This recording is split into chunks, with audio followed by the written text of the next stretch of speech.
Hello and welcome to Adapt or Perish, a podcast about adaptation. I'm Jeremy Latour. And I'm Ian Averill.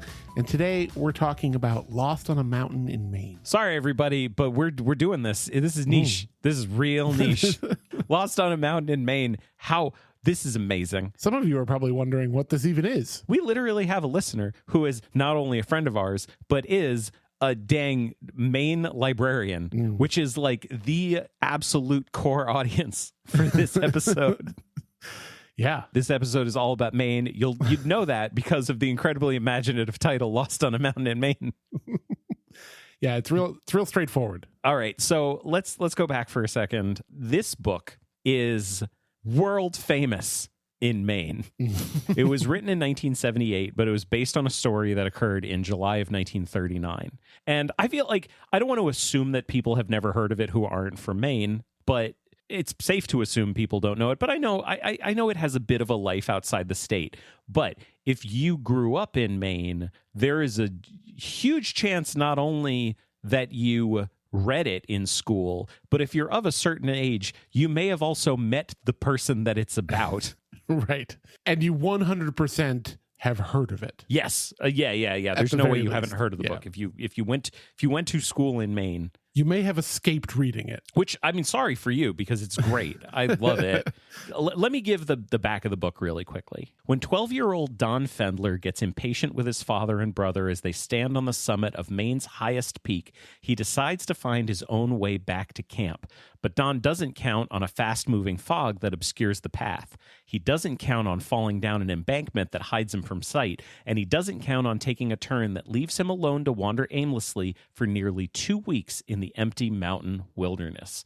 By the way, I don't have the book in front of me right now. You know why I don't have the book in front of me? Because I'm making Ari read it, and Ari's reading it right now. Why are you making them read it? Because it's wonderful and it's part of my childhood. This is, just in case anyone's a new listener, Ari is the previous co-host of the show and my wife. I don't have the book in front of me, but that is the back of it. I have a piece of information to give about this.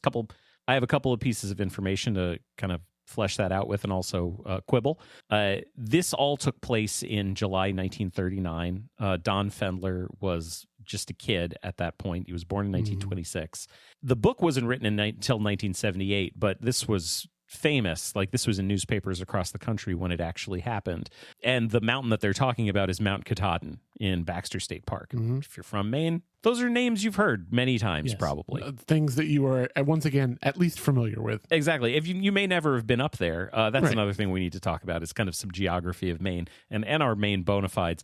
Just real quick, man, like, I loved this book. Okay, I think I was probably on the other side of things, but I know for a fact that I read this book in school. Yeah. I have practically no memories of the plot, which means that it was a book that I read that I immediately deleted from my brain. I see. Which is what I do with things that I don't care about. It's certainly interesting. I don't know. I just, if you can't tell already, I was just kind of like, yeah, I mean, it's like he walks for 9 days and then it's all okay. I found that was the thing about it that I appreciated the most rereading it now. He basically gets lost on page 1 or 2. Yeah. There's no backstory, none of that. Just for context, like, this is all being told by a Don Fendler who's like 50 years old, telling this to Joseph B. Egan, who he wrote the book with. And there are these great little footnotes throughout the book that I love, where he's like, and then I went this way and I thought, that's not a good way to go. And the footnote is just, that actually was the right way to go. If Don had gone that way, he would have been found 5 days earlier.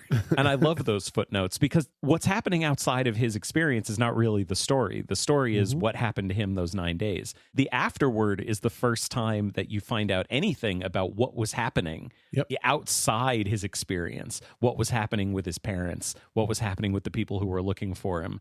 I find that to be one of the charming aspects of the book. Oh, and by the way, his experience, just so everybody's clear, his experience, terrible.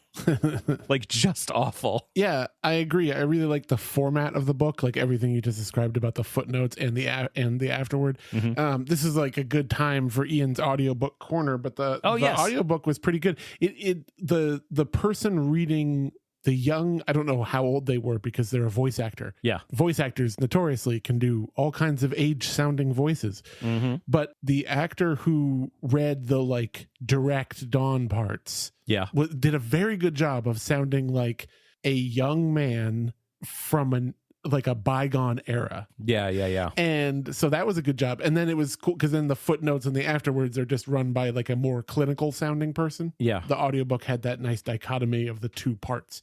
Yeah, like I said, I like the structure of the book just fine. I think that was cool. It was cool with how the afterword, gave you all that contextual information about what the rest of the world was going through at the time. That was cool. The other thing I liked about it, too, is that there isn't a lot of repetition in it because I'm sure in his experience, there was a lot of repetition. Mm-hmm. I bet he walked past a lot of trees, but the book's pretty short. Yeah. Like each day doesn't really take that long to get through. And also a lot of it is like, by the time you get to the last few days, it's more of a vibe than anything else because he didn't really remember everything. Even in the footnotes, they talk about how when they were putting it together, they're like, this is kind of fuzzy. I mean, he made it like almost 40 miles in 9 days, which is crazy before he found a cabin and was rescued. And just to like give everyone like some greatest hits, like he sees some bears. He gets eaten by a million mosquitoes and black flies. He loses his pants immediately. Yeah.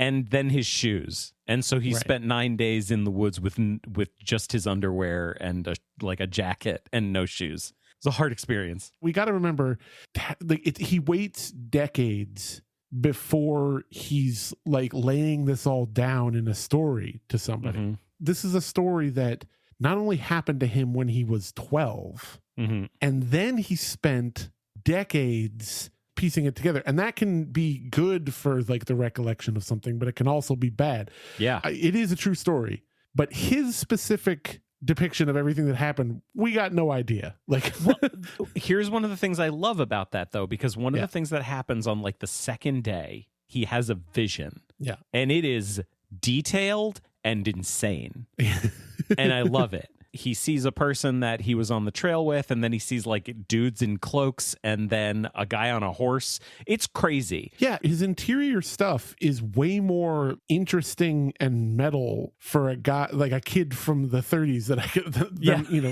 than I would imagine. Yeah, but the thing I love about that is right from the beginning, like he describes that in the same way that he describes everything else. So he's letting you know, like, this is what I remember. Yeah. And I'm not saying that he's being untruthful or he's like embellishing stuff. No, but I think the thing you're describing is a feature, not a bug. I think it's one of the things that makes the book fun to read. Right. And if he really was embellishing, the story of this book would be a lot more interesting. Like, yeah, like it's very real life in that he's just like, sure, he like sees a bear once, he has these weird visions and weird dreams, and he's in a lot of pain and he's starving to death, but he's basically just like, so I just kept walking. And in anything fictional there would be like all these huge moments of like either like violent desperation or transcendent oneness with nature. Right. It's not that there isn't that. It just kind of like, it's all very subtle and realistic. Yeah. So like the thing I think about, going into this episode is like, how do you adapt this book into a movie? Because they did adapt it into a movie. It was also a graphic novel in 2011. And then it was a movie last year in 2024. And so the thing I was thinking is that like, you've got 3 ways you can adapt it. One is you could do a 1-to-1 translation. Just do the book on screen. That would be weird. It's not structured like a movie. It just starts and it ends when he's rescued. Yeah. You could add tension.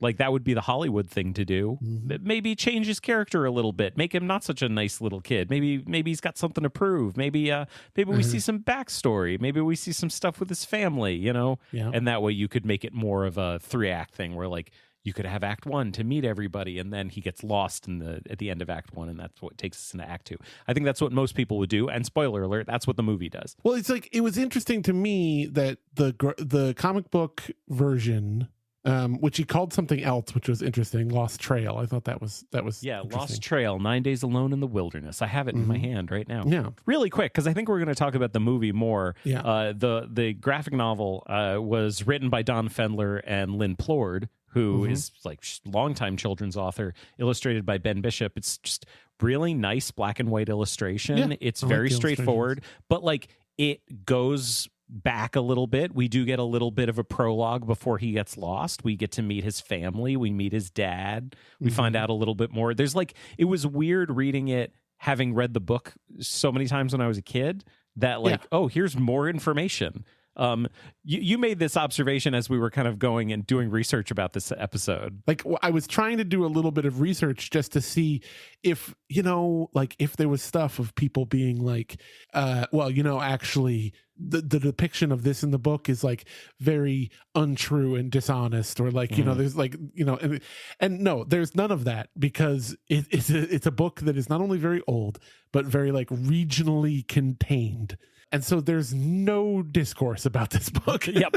It is just none, which is crazy. But anyway, the comic's pretty good. Like, I think it's a really nice telling. Like, it kind of leans into the thing that the book does, which is just stays with him the entire time. Like, you find out little snippets of what was going on outside his experience. Yeah. And then you find out a little bit more at the end. One of the things the comic does, though, I want to get back, because there's like 3 different ways you can tell the story, I think. 1, do a 1-to-1 translation. 2, just add tension, make it more traditional, make it more Hollywood. And then 3, this is the one that's probably a little more pretentious. Instead of telling the story, you could tell the story of Don telling the story. Here's a year that I'm really interested in, and the graphic novel gets into this a little bit. In 1977, it was the only other time that he hiked Katahdin again. Right. And then the next year, this book is published. So like 1977 and 1978 is a really important moment in time for him and for this story. So like, I'm kind of just as interested in that short period of his life as I am in his memory of what happened to him when he was 12. I have a feeling, though, that because of like the one thing that we do see, I think it's in, what is it, at the end of the movie or something, where it talks about how he did climb Katahdin that one more time. Yeah. And he referred to it as a pain in the ass or whatever. Yes. That's cool. But it also speaks to me that eventual like older climb of Katahdin was like, I don't know, like a little mundane it ended up being a little mundane. Here's the thing. Did you read the Q&A that's at the end of the graphic novel? No. Okay, so there's a Q&A at the end, and I want to read one of these things. Did you ever go back to Katahdin? Okay. Yes, in 1977, I climbed Katahdin again with some relatives, friends, and reporters. They didn't let me out of their sight for a second. I was older, and it was harder for me to climb. I had to stop for frequent rests. Once when I was resting, a young boy and his parents passed me on the trail. I asked the boy if he was going to the top. He replied, yes, and I'm going to meet Don Fendler up there. I said, well, actually, you're meeting him right here.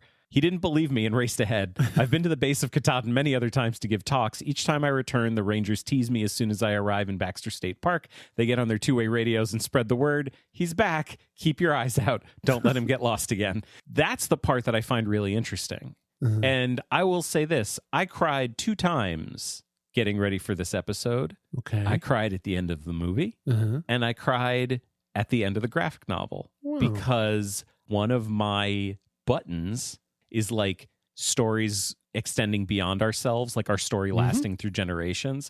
And Totally. I'm super invested in the idea of this guy telling his story to kids, like generations of children. Yeah. That is fascinating and impactful. And actually, I think that's the thing that makes the book more fascinating and impactful than his actual story. But here's the thing, like this is a total sidebar here because no one did this. No one did the thing I'm talking about. But you're right, it would have been cool. I would love to, as someone who loves the story, like I would love to see a version of it that's like about Joseph Egan interviewing him about the book. But anyway, that's total sidebar. Framing devices are cool. Before we get to the movie, I do want to just really quickly take a moment to reflect on our bona fides. Okay. Ian and I both grew up in Orono, Maine, which is in the greater Bangor area. Yes. If people haven't really heard of Bangor very much, 2 things about that. 1, it's about 2 hours north of Portland, Maine, and it is, yes, pronounced Bangor. Yeah. Not, as it is sometimes horribly pronounced, Banger. It's really infuriating. Like, it's not even how it looks. Like, all non-Maine media doing stuff about Maine, even audiobooks of Stephen King books. Yeah. Like, yeah. say banger sometimes. It's an O. Yep. One thing I do want to make clear about just some basic geography is that when I tell people where I'm from who don't really know Maine that well, because I already said it's like 2 hours north of Portland, they're like, wow, that's way up there. Okay. No, it isn't.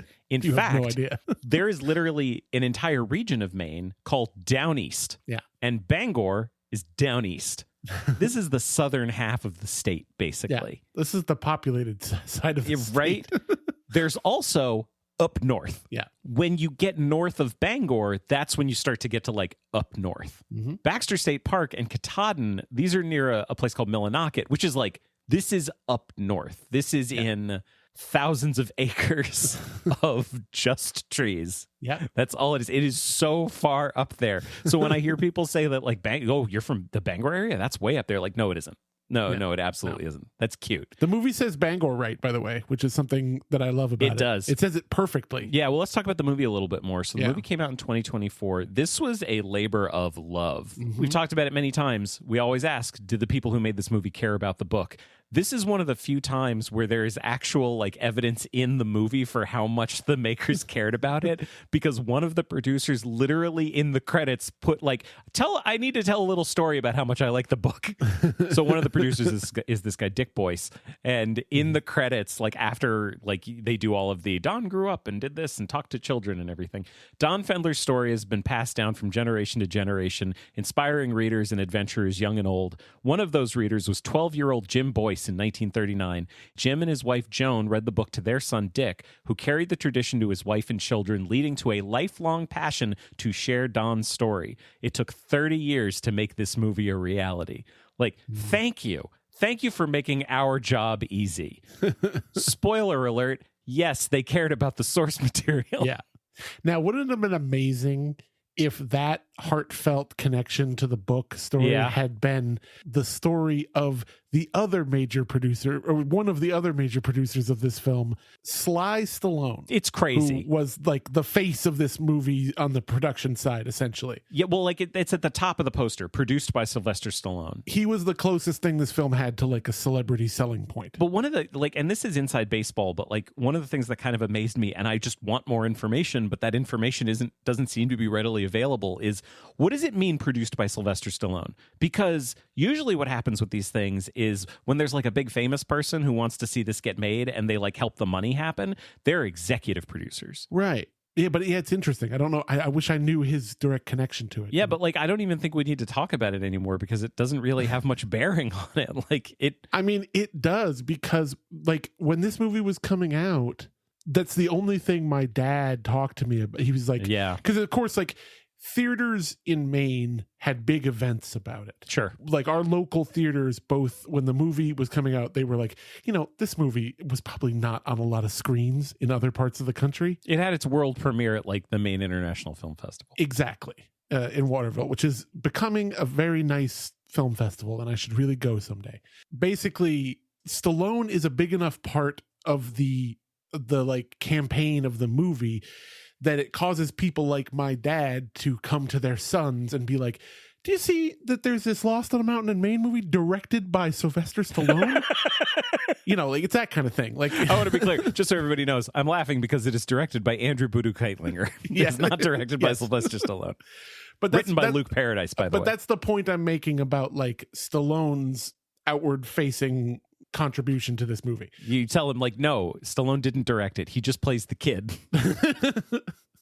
Oh my God. Yeah, it would have been amazing. That would have been incredible. So I already said that this movie was clearly made by people who respect the book.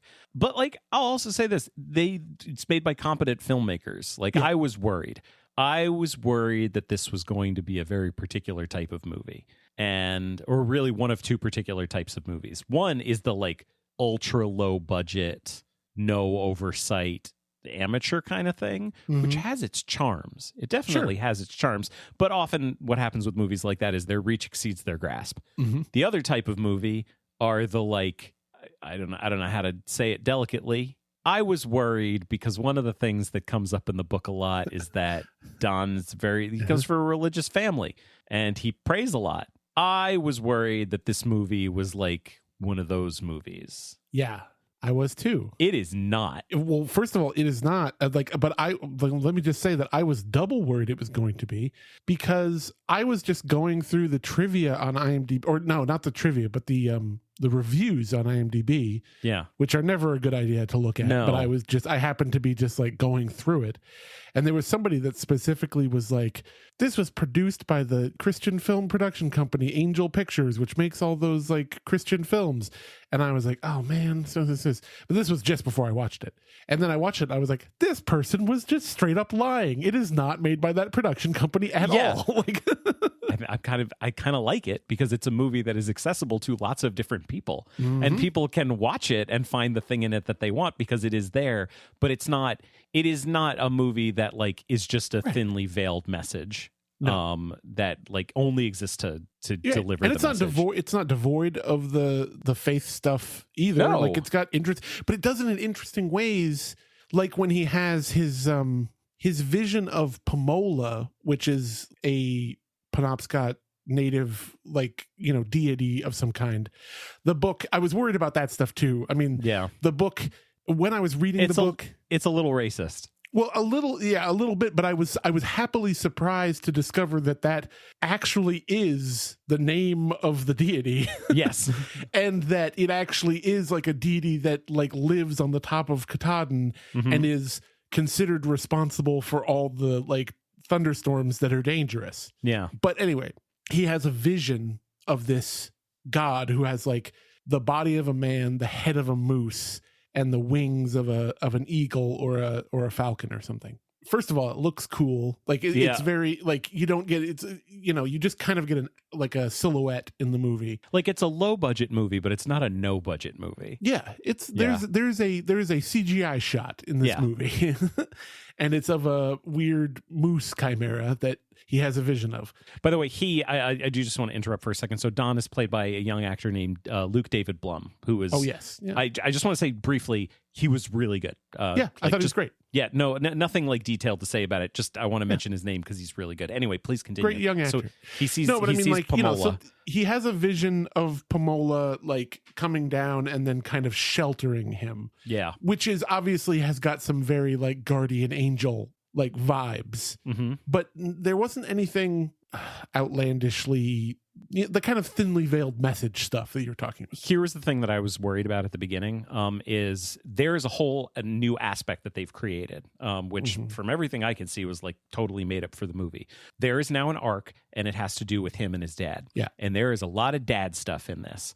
And I call this section dad stuff, aka how many of my problems are explained by a need to lean into tropes in order to get the movie made. Like I think the only way this movie could get made is if it leaned into some of the more traditional tropes. Yes. I don't think this movie was getting made any other way. if our options are either never having this movie or having it made like this isn't my favorite, but at least it got made. Yeah. But like Paul Sparks plays his dad and Caitlin Fitzgerald plays his mother Ruth, and they're both great. No, they're fantastic. Paul Sparks, I've seen her in a bunch of stuff, but Paul Sparks I've seen in a ton of stuff as like he's in like a bazillion TV like drama TV shows. You know, he's fantastic. He's really good. And at the beginning, there is this really intense headbutting stuff between the two of them, and he is a classic kind of 30s dad who's like Don and his twin brother. He's a twin brother. They're like having a fight, and the dad comes out and they stop and they're like, sorry, and he's like, no, finish the fight. And they're like, we don't want to. And he's like, you heard me. And the mom comes out and is like, dinner's ready. And I was super worried when this stuff was happening because it was all so toxic, and it's just the dad being super toxic, like the real toxic version of like traditional head of the household, like a family is the man, the woman, and the kids, that kind of thing. So happy to find out that like the dad's arc is learning that this is not how to be a parent. Yes. But it sets up this whole thing where Don has something to prove. Yeah. And so it's not like, oh, he just kind of made a dumb mistake and got separated, which is what happened. Instead, he's like running away because he gets in a fight with his brother up at the top of the mountain, who wasn't there at the top of the mountain in reality. And he like runs off and he's fighting with his dad, and the last thing they say to each other is mean, and they're holding that with them, and that drives them like, that didn't happen, but it does add drama in a way that makes it a movie. Yeah. So like if that's what it took to get this movie made, I don't love it, but at least I understand it. The fact that I cried at the end tells me that they stuck the landing. Just the way at the very end, like, it's not a spoiler to say they're reunited, but like when he's reunited with his dad at the end and like jumps up into his arms, we have a 5-year-old. We call it monkey hug when the kid puts their legs around your torso when you pick them up, that kind of thing. Yeah. And Don does that to his dad, and so Don's crying and his dad's crying and I'm crying. That worked for me. How does his dad get his eye injured again? Well, in real life, his dad was dealing with an eye injury because, like, he was going through the woods and a tree branch snapped back and scratched his eye. Yeah. In this, it's because he, like, in the middle of the night has a long dark night of the soul and runs off into the woods having kind of a panic and runs into a tree. Right. It's a very dramatic version of a thing that kind of happened. It's like the person writing the movie would be like, it's the same. It's the same thing. It's just the same. I'm just putting a little spice on it. Yeah. Just a little mustard, that's it. Yeah. And the other thing the movie does is it jumps back and forth between what's happening outside Don's story and Don's story constantly. Yeah. It makes Don's story go down a little easier because you're not just spending an hour and a half in the woods with this kid watching him suffer. Or even just boringly watching a kid walk for like a long time, even if... Oh, it gets Don out of his pants immediately. And like, that was the thing I wasn't expecting them to do. I was expecting them to be like, there's no way we can have our lead character in just his underwear for the whole movie. That's silly. But like, no, they lean into it. Like, he loses his pants at the beginning. That is a very specific thing from the book. Yeah. And I'm glad they kept it. This movie also looks pretty good. Like, I mean, if we just talk about the artistry, like, it looks good. I mean, even though like they accomplished it by like some of the stuff being on a soundstage, but like the stuff when it's raining and like is all very dramatic and like it looks great. Yeah, it's a good looking all the film. big sweeping shots of Katahdin, like they shot most of it in New York and the Hudson Valley, but like they also had a lot of location footage of Katahdin, and like it looks great. It looks really good. Like it's a good looking movie. I was scared, and then I saw it and like, this is a good movie. Like this is a good, well made movie. We probably should wrap this up. So I will just say one thing about it that I am bummed about is like, I think it's confused. Okay. Yeah, it adds tension in a lot of very traditional Hollywood ways, but it's also kind of flirting with being a little non-traditional, and it's kind of weird because you get a little into it and then suddenly you're watching like talking head interview footage of a delightful person, a delightful Mainer, who is one of the people who was in the search party. Yeah. And is like, okay, wait, is this, now they're doing kind of the documentary thing. And they end up, as you get through the movie, they end up cutting in a lot of this interview footage.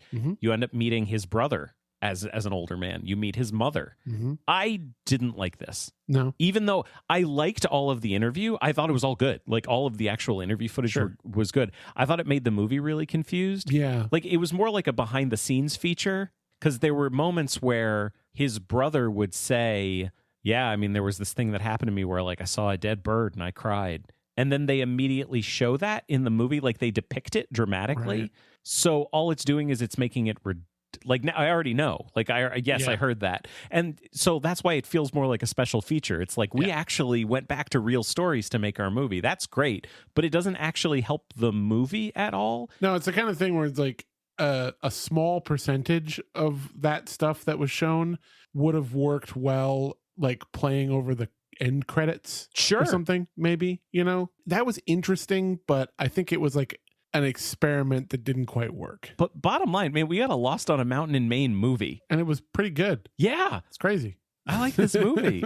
People should read this book and see this movie. Like, it's pretty cool. Quadrants, easy. Do you think, that, even if we're talking about the graphic novel, like, do you think the people who made, like, Don Fendler was involved in everything? Like, do you think they cared? Yes, they cared. Yes. Are they successful? Yeah. I think so. This was really fun. This is the most niche episode we will ever do. Well, this has been Adapter Perished. You can always find us online at adapterperishcast.com. There you'll find our social links, contact information, show notes for this and every episode, and more. Thank you so much for joining us, and we will talk to you all in 2 weeks. Thanks, everybody. That's at Lost on a Mountain in Maine there. I can't even do the accent.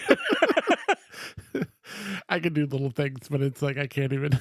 I mean, here's the deal: we're no Tim Sample. No, exactly. No, never. You can never be.